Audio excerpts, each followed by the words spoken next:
Signing up for booking.com's affiliate program is pretty easy thing to do. Today, I'm going to teach you how you guys can sign in for affiliate programs of booking.com. So for that, you just have to go to your browser and type in booking.com affiliate. So if I click on that, as you can see, these pages will appear. I'm going to click on this link, which is official booking.com's website. Now here, you guys will be able to see these options. But let me tell you what the actual affiliate program is.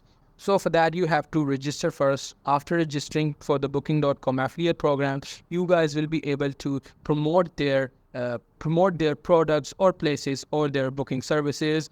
In return, you get some commission if any of the sale is made. So you just need to get the links from there, and you guys need to try to publish it and try to market it. So in return, you will get some commission. So for here, you just have to click on this register. It will take you to a new page. You just have to wait until it loads. Now here you need to add these information: your first name, your last name, and your email address. After adding those information, you will see this page. Now here you need to type in your company name or your website name.